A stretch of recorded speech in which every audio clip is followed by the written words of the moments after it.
इयत्ता 5वीच्या माय English book 5 या पुस्तकामधली एक ॲक्टिव्हिटी जे पहिल्या कवितेच्या नंतर दिलेली आहे ती आज आपण शिकणार आहोत।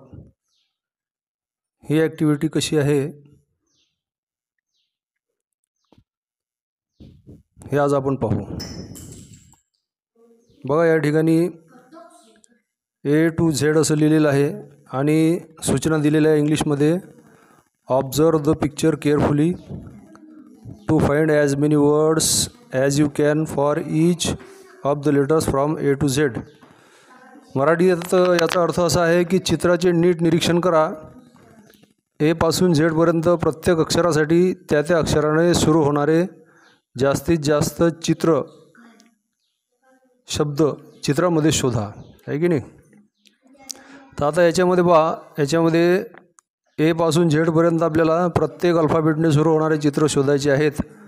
जसं की सन यासने सुरू होणार आहे, के काईटने सुरू होणार आहे, क्लाउड सीने सुरू होणार आहे, टावर टीने सुरू होणार आहे, बिल्डिंग्स बीने सुरू होणार आहे, हाऊसेस एचने सुरू होणार आहे, हॉर्स एचने सुरू होणार आहे, शिप एसने सुरू होणार आहे। असे या चित्रामध्ये अनेक शब्द सापडतील ज्याच्यामध्ये तुम्हाला प्रत्येक अल्फाबेटने सुरू होणारे शब्द सापडतील A पासून Z पर्यंत। जसं आता या ठिकाणी ही रांग दिलेली आहे, रांगेला इंग्लिशमध्ये क्यू म्हणतात, तर या क्यूने सुरू होणारा शब्द याच्यामध्ये सुद्धा सापडेल।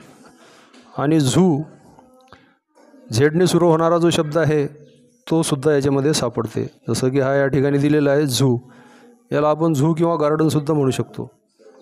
तर अशा प्रकारे अनेक शब्द या चित्रामध्ये आपल्याला जितके जास्तीत जास्त चित्र माहीत असतील तेवढे जास्तीत जास्त चित्र आपल्याला तेवढे शब्द जास्तीत जास्त लिहिता येतील, अशी ही ॲक्टिव्हिटी आहे।